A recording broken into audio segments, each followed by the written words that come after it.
Mondstadt has so many windmills, doesn't it? Well, the city is built above water, so it probably relies on the windmills to draw the water upwards. That's correct! The winds blow through Mondstadt all year, so this supply of water is very stable. Also, the windmills are what they call visible winds, and wind chimes are called the audible winds. Paimon guesses they can be thought of as mascots and prayers to the animal Archon for protection. Ah, mascots. So, like you then, Paimon. No, not at all! They're made of wood, and you can't eat them in an emergency either, 'cause all you'll do is grind your teeth down.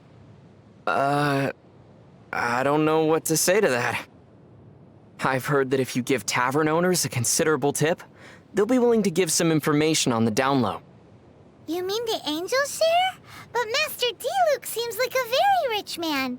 How big a tip is considerable anyway? How big a tip is considerable anyway?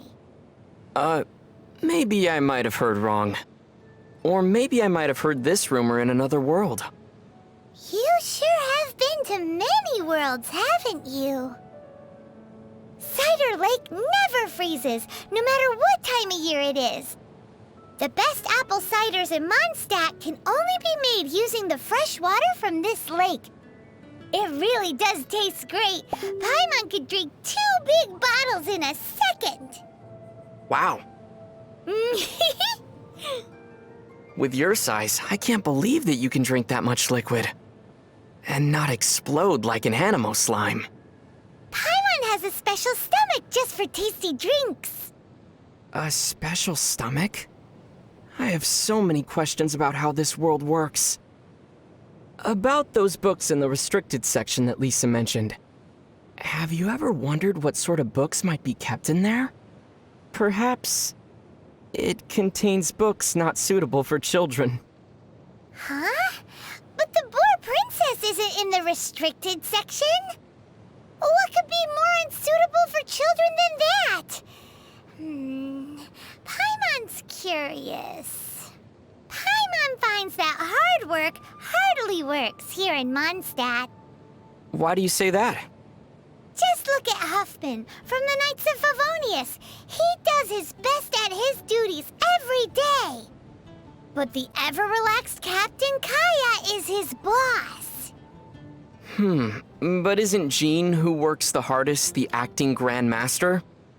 Well, how about this then? Venti's the god of Mondstadt, and he's the laziest of them all. Sure would be nice to spend a night at the Goth Grand Hotel. Paimon thinks so too. The rooms are sure to be big and clean. Still, I've heard Mr. Goth say that they've had all kinds of strange problems ever since the Fatui moved in. The electro-sissons that their mages brought in attracted a lot of dust with static electricity, which ended up killing a lot of those sissons. Then, someone mixed up the mist grass pollen in the pepper, and the agents ended up brawling amongst themselves, each insisting that the other owed them money for wine. Hang in there, Goth Grand Hotel. Everyone says that Mondstadt is the land of the wind.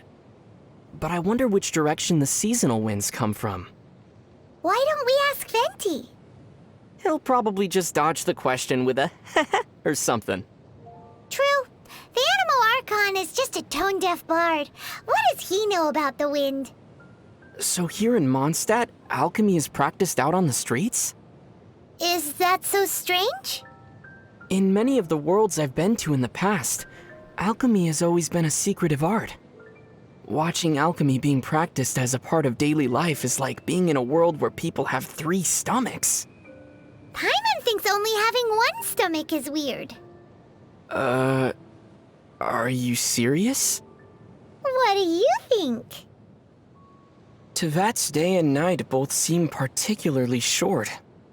The skies here are full of stars, but they aren't the same as the ones seen from my home. I wonder if the fates of people from Tevat are also related to their constellations. Oh? Do you know how to read the stars too?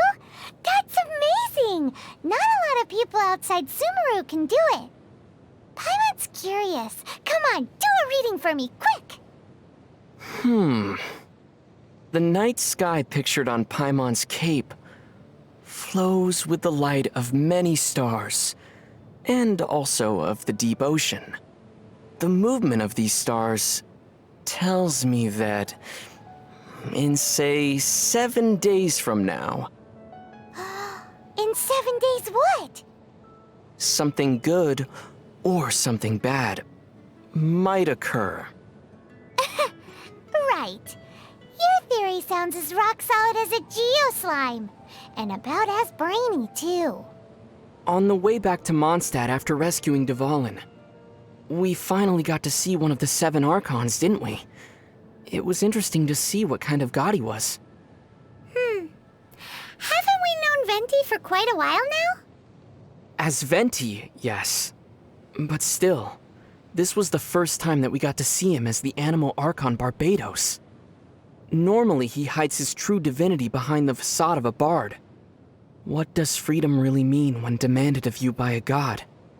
That question that he asked Dvalin? I'm still contemplating that, you know? Mondstadt is full of wide plains and rolling hills. People say that when Barbados made this land, he used the storm to flatten the cliffs and valleys. Still, it looks like he missed a few spots. Like Star Snatch Cliff? Exactly. On the map, it almost looks as if it was meant to be the apex of a vertical structure, but ended up at the wrong orientation. What's an apex? Paimon's heard that couplets are a traditional art form in Liyue. If you can write a line that works as a second half to one that someone else has written, you'll be well paid. But linking the couplet is hard, so it's not easy money.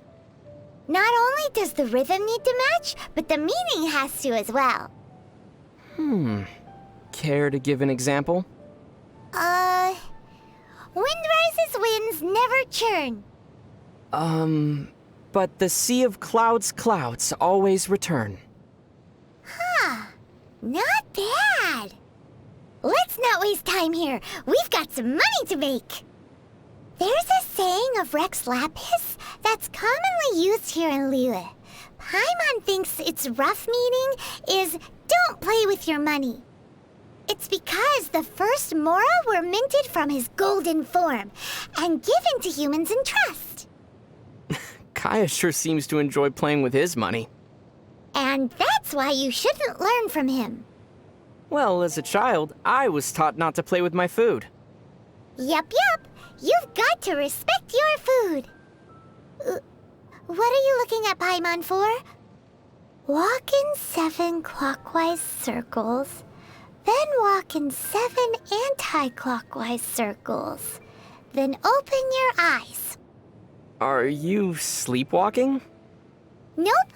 Paimon is just trying to see if that antique shop from Heart's Desire actually exists. Well, assuming that a shop in a story does exist, what would you like to buy, Paimon? A slime creator. Does such a thing even exist? Lately, some Guhua clan disciples have been retelling an ancient story. The Guhua clan, huh? Paimon bets it's a heroic story. Several male disciples decided to partake of a contest of arms to see who would marry their female junior, and she approved. Ooh, Paimon's heard this one. In Liyue, they call this a joust for a spouse. But the night before the contest, she stole the eldest disciple's favorite sword. Aw, so she wanted him to lose. Poor guy. I know, right? Forced to use a sword he wasn't used to, the eldest disciple suffered a crushing defeat. Unable to accept this result, he fell to his knees and wept. Oh no, he must have really loved her, right? In the end, he was forced to marry her in front of everyone.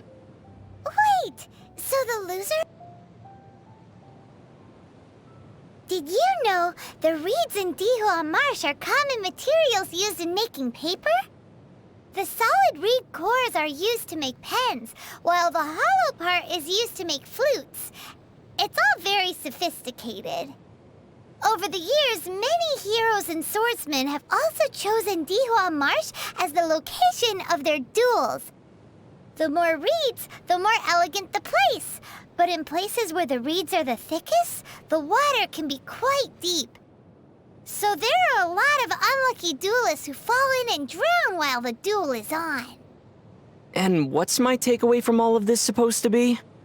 Don't get into a fight in Dihua Marsh. Paimon's heard that in Liyue, people call the crane the gentleman bird. And do you know why that is? Paimon's not quite sure. Well then, let me tell you the story of the lucky crane repaying its debts. A long, long time ago, there was a kind-hearted scholar who saved a lucky crane that had fallen into a trap. Later, on a cold winter's night, a beautiful maiden came to his door asking to lodge with him. The maiden shouldered a greatsword on her back and taught all that she knew of swordsmanship to the scholar, supervising him as he studied day and night. Wow! Once he had finished his training, he went out into the wilds with the maiden to do good and fight for justice. 10 years later, the lucky crane took the form of a gentleman and finally came to return the favor, but discovered the couple had already lived out a fortuitous life. And that is the story known as the gentleman's 10-year debt. Ah! Rumor has it that Jueyun Karst is the abode of the Adepti. Wow! The abode of the Adepti! Perhaps we'll meet the Adepti on those cloud-piercing mountain peaks. Wow! Meeting Adepti! But I wonder, how would one normally communicate with the Adepti? Wow! Communicating with Adepti! My emergency rations seem to be going bad.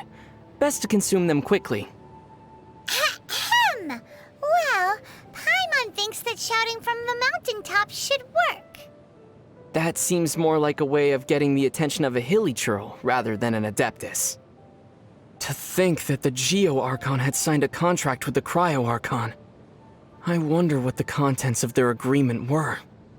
Paimon doesn't care who you are. Making a deal with the Tsaritsa is super dangerous. Be that as it may. Since Morax is the god who understands the basis of contracts the best, he's definitely given this some thought. Well, that's true. Morax himself called it the contract to end all contracts. I trust that we will witness the truth and its denouement play out.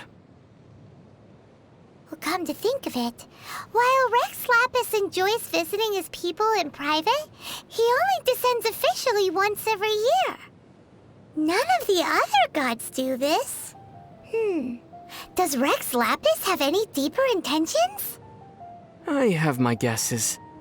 You see, those annual divine predictions have already captured the hearts of the people of Liyue too much.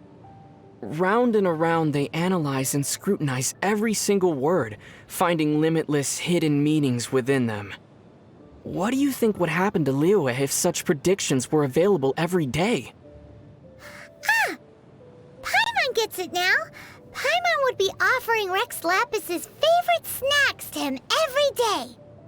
If you could just get Mora straight from Morax's hands, who would ever need to do a day of honest work? You made some logical leaps, but that's basically how it is. If you want to adventure together with Benny's adventure team, you have to come prepared. Domains are very dangerous, so you should always take care to double and triple check your supplies in advance. Paimon's heard that the Adventurers Guild has compiled a list of 463 different ways of dying in these domains. If Bennett got you killed by accident, Paimon and Bennett would never forgive ourselves. Why am I the only one dying here? Well, that's because according to the numbers, Paimon can avoid 322 causes of death just by floating. I suddenly don't feel like exploring these domains. I've heard that Albert, being the leader of Barbara's fan club, sometimes gets bumps and bruises on purpose so he can go to the cathedral to see her. Paimon feels the Knights of Favonius should keep a closer watch on weirdos like that. But it seems that a month later, Albert discovered that Bennett was managing to see Barbara far more than he was. Well, Bennett does have the natural advantage when it comes to getting injured, after all. What is this? A Let's Bother Barbara contest? Barbara's really popular, isn't she? Well, she is the idol of the people of Mondstadt. Come to think of it, Paimon doesn't really know what an idol is. It's an occupation in which one's work is to be cute, be well-loved, and earn a boatload of mora. Isn't that the same thing as being a mascot? That's one way to put it. Lisa and Amber feel a bit like sisters. Huh? Why's that? Amber often runs errands for Lisa. Older siblings asking their younger siblings to do things for them so that they can slack off is a rather common practice. But my sister and I are the same age, so we had to decide these things via rock, paper, scissors. Whoa, so doesn't that make you my younger brother? What do you mean? Well, since Paimon floats, you're the only one who can run any errands. Seriously? Paimon, have you ever seen what Kaya looks like under that eye patch? Nope. So, it would seem he never takes it off. Actually, Paimon already knows why. Oh? He must be hiding some big secret. Really? A secret? See, Kaya heads out for assignments more than anyone else. So the skin under that eye patch has to be way lighter than the rest of him. So, if he ever takes that eye patch off... He'll definitely become the butt of everyone's jokes. Maybe he'll even get a weird nickname. Like, say, Pasty Eye. Guess he didn't need to take it off to get a weird nickname. Strange. What's wrong? Diluc and Kaya are really alike, so why don't they get along? How are they alike again? Well, Kaya's the kind of guy who acts shady in the light of day, while Diluc is a shining beacon of justice in the dark of night. Don't you think that's kinda the same thing? I still don't see it. If one hilly churl could beat, say, 3 wild boars, then how many hilly churls would it take to reach the fighting prowess of Master Jean and Master Diluc? Not sure. But if you heard the way everyone talks in Mondstadt, you'd know that Master Jean is the strongest. I'd say that if Diluc strikes first, Master Jean wouldn't be able to counter. Oh, she'd find a way. There's no way. Master Jean's elemental burst is really strong, you know. Yes, but that field would also make Diluc stronger. Paimon doesn't think Master Jean would even need her vision to take on Master Diluc because... Diluc would only need a beginner's greatsword to... This is so dumb. They both fight for Mondstadt, so they wouldn't come to blows. That's why Paimon likes your idea of measuring their fighting strength in number of hilly churls. Or, in Paimon's case, in fifths of a wild boar. You know what a brush is, right? Of course. Kinda like pens, but with animal hair at one end for calligraphy, right? That's correct. They say that finely made brushes sell for high prices among Liyue's merchants. So, would you like to make some too? Uh-huh. But wild wolves are too fierce, so we should use Razor's fur to make brushes instead. Razor's fur is all downy and soft. It'll definitely make great wolf fur brushes. We can make lots of mora like this. Brushes made like that would conduct electricity. I'm not sure we could use them. Besides, Razor isn't a wolf, nor are wolf fur brushes made from actual wolf's fur. Huh? wolf fur brushes then. Well, does Cider Lake look like it's full of cider to you? You have a point. Klee's a really interesting kid. All the knights seem to like her a lot too. You could even say they spoil her. I wonder who makes the better mascot, Paimon or Klee? Oh, wait, I forgot. Paimon's not a mascot. Paimon's emergency. Hey! Paimon knows exactly what you're going to say. That joke stopped being funny a long time ago. It's time for Paimon's Little Life Tips. Little life tips? In Mondstadt, if there's something you can't fix, or there's something you can't get clean no matter what you do, if you ever run into something you can't handle yourself, you just need to shout this name into the skies. Noel! And everything that's troubling you will be swept away in an instant. So this is one of the tricks to living in Mondstadt. Pretty impressive. Fischl makes a very unique impression, doesn't she? How so? Well, she travels together with a talking raven for starters. Well, I'm traveling with you. It's not all that different. Still, Oz can also translate for Fischl. You, on the other hand...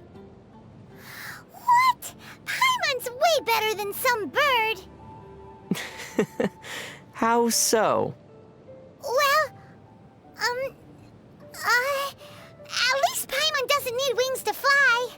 Speaking of Fischl, she also claims to be a visitor from another world. We're similar in that way. We even bring a pet along with us. Pet? Now wait just a minute here.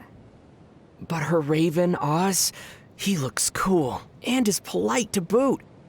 More importantly, he can both scout and fight. Very useful indeed. Maybe I should make arrangements with Fischl to trade companions once in a while. For, say, a week or two at a time. It should be quite interesting. Hey! Doesn't Paimon get a say in this? How do you become as popular and cool as Captain Beto? With enough experience? Paimon's already seen lots of things from adventuring together with you.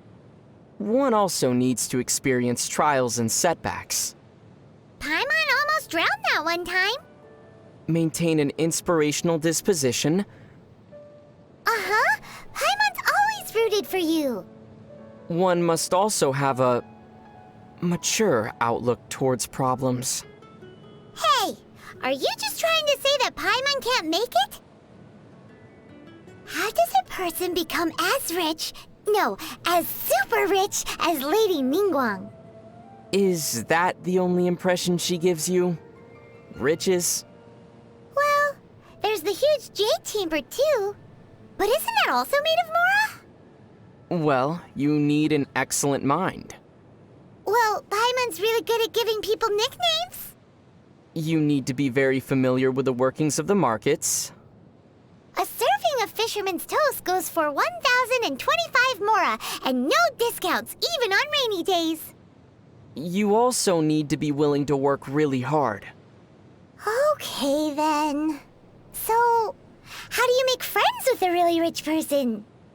Wait, you're giving up already? Do you think that Chi-Chi needs to drink blood? That's not a zombie, Paimon. That's a vampire. Then, will she transform during a full moon? Werewolves, Paimon, not zombies. Huh. As expected of a traveler, you really know a lot. So, what special things can zombies do? Exercises? Ah, that makes a lot of sense. So the ones that do exercises are zombies. Got it. Come on, Paimon will teach you how to fly. 3, 2, 1. Paimon's gone. Well, whatever. I'm tired. Let's just sit here for a bit. I'm flying with you in my heart. What sort of slime do you like the most? pyro slimes, I suppose. You can feel their warmth just by getting close. That's something you'll need in the winter. That's very practical, as expected of a traveler. What about you, Paimon? Paimon likes them all. They're all very tasty. Tasty? Turning slimes into bubbly, lovely, jubbly meals is the Paimon special.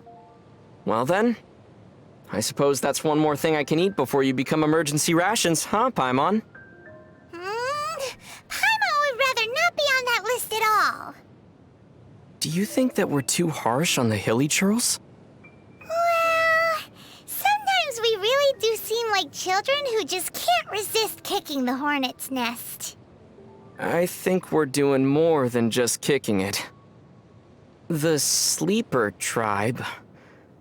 The hilly churls sure have interesting tribe names. The Sleeper tribe will take any opportunity they can to take a nap.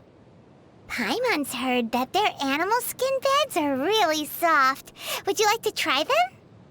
Not going to try it yourself, Paimon? Paimon can sleep while floating. The air is the softest bed. Pretty sweet, huh?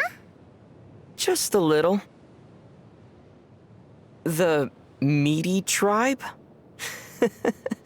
These hilly churls pick the funniest names. The hilly churls of the Meaty tribe make regular sacrifices. The altars they build are really huge. What do they pray for? For meat to eat every day. It's an awesome wish, isn't it? I suppose I should have expected that answer. The Eclipse tribe. So the hilly churls have normal-sounding tribe names like these too. The hilly churls of the Eclipse tribe are really mysterious. All the hilly churls of that tribe can draw an eclipse symbol. But rumor has it that only the Dada Sama churl of the Eclipse tribe knows why the eclipse symbol is so revered within their tribe. An eclipse symbol. Did you say something? I was asking you what sort of soup you'd like to have tonight. Can't stop thinking about food, huh? Seems like you'd be more at home in the Meaty tribe than the Eclipse tribe. But anyway, Paimon wants boar soup. Thanks! Paimon doesn't feel so good. What's the matter? Paimon hasn't opened a treasure chest in so long. If this keeps up... Ooh... If this keeps up, you'll one day get caught in a hunting trap with a single Mora as bait. Hey! Paimon floats, so that'll never work. Wow, we've really had a lot of good food recently, haven't we? You know what they say, have food, will travel. Won't you be unable to fly if you get fat? Nope, Paimon never gets fat. So Paimon demands more food! Ever eating, but never growing. Don't you fail as emergency rations then?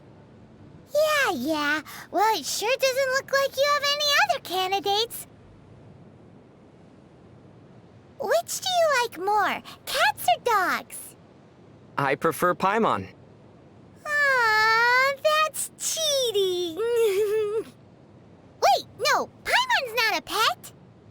People say that if you put a star conch close to your ear, you can hear the whispers of the ocean.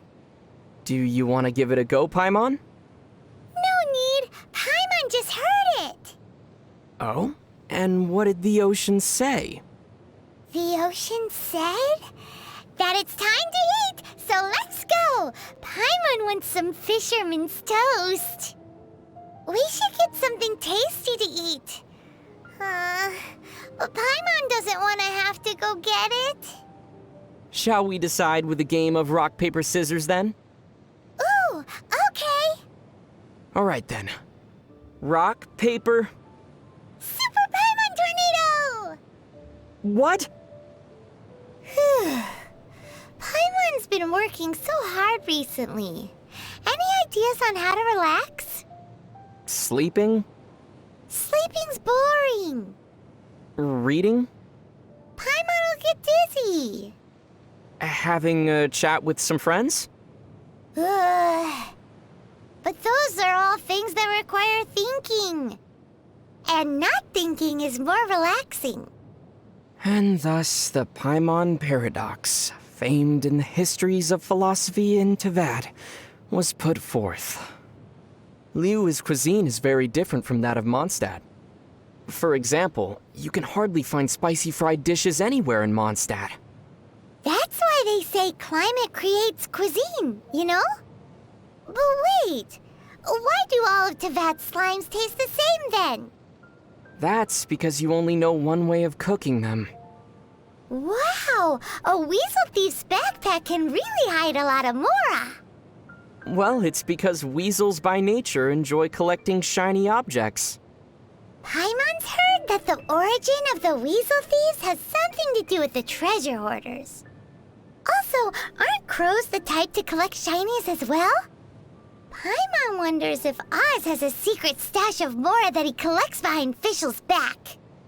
Well, now that you mention it, Paimon, I wonder, do you? Nope, nothing here. You won't find any mora in Paimon's shoes. No way. Paimon, have you ever read Vera's Melancholy before? Well, it sure sounds familiar. That book's pretty popular, and I've heard that the author made a tidy sum off of it. Paimon would love to make lots and lots of mora. It's decided then. Paimon will write an adventure story as well. A Tale of Adventure by Paimon? Correct. It'll be a story in which the brave traveler defeats the dragon, saves the world, and then sits down with his reliable companion for 10 servings of sticky honey roast. 10? Uh-huh. A happy ending attracts the readers after all. It's decided then. We'll call it Paimon's Happiness. Wait, what? Have you ever had one of those super scary nightmares? I've dreamed of falling through endless darkness without a wind glider. I've also dreamed of my sister walking away from me while I'm unable to catch up to her no matter how fast I run. She tells me that I've come too late. Oh. Yours are quite different from the ones that Paimon's had. Paimon's scariest dream was being eaten by a super giant slime. Where do those treasure-chasing Seelie come from, I wonder? Maybe they grow out of the ground. Or maybe they fall from trees. Well, Paimon doesn't know where they come from, but where there are Seelie, treasure's not far away. Still, why do I feel a certain sadness every time they touch those treasures? No, it's probably just my imagination. Well, if you don't want the treasure, Paimon can hang on to it for you, free of charge. Has anyone left a big impression on you during our recent travels? For Paimon, that's Sarah. Timmy. Huh? Why him? His face comes to mind every time I've eaten a sweet madame recently. Really makes it hard to chow down. You learn new things so quickly. You've already got such a good grasp of Tevat's language. You're a good teacher, Paimon. Who knows? Maybe the quality of your nasty nicknames will improve someday. What monster made the deepest impression on you? Monsters, huh? Probably ruin guards. Does a ruin guard really count as a monster? It's more like a machine.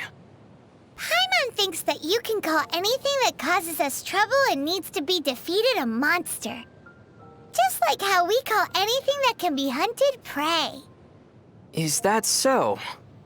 Well then, I think I'm finally able to classify you now, Paimon. Huh? What do you mean? You can be hooked and reeled in. Therefore, you're a fish. Hey, do that again! You know, that thing! Which one? The one where you make your weapon disappear with a swish, and then whoosh! You make it appear behind your back again! Oh, that? Haven't you seen that a ton already? But Paimon hasn't figured out how you do it yet. Could you explain it? Well, can you explain how you suddenly appear in front of me and then disappear just as suddenly? Well, Paimon seems to have always been able to do this, but Paimon doesn't know how. Precisely. I believe that the art of putting my weapon away follows the same principle. Maybe it's this similarity that makes us such good friends? What do you think of treasure chests? I believe that they were left behind by great travelers who once passed this way. Every time I open one and look at its contents, I can feel a certain kinship with those who came before. And that's how you get adventure experience. Look into Paimon's eyes. Something the matter? Kaya said that people's eyes will betray them. He can tell if someone is telling the truth or not just by looking into their eyes. Huh. Paimon loves fisherman's toast. That should be the truth. Well, that's also because you love everything that can be eaten. Speaking of looking into people's eyes, I remember one gaze that left a particularly deep impression on me. Whose gaze was that? A ruin guard's. Really made me want to poke its eye out. Paimon's so bored. So tired. Well, since we're bored either way, want to imitate the other knights for fun? Huh? Isn't that a bit disrespectful? I see you already have the knightly virtue of modesty and politeness. Very impressive. Hey! Paimon sees what you're doing. Cut it out! Are there pigeons around? No. Paimon's just hungry. What Paimon needs right now is a traveler who can whip up some delicious sticky honey roast. So, who's gonna be the lucky traveler?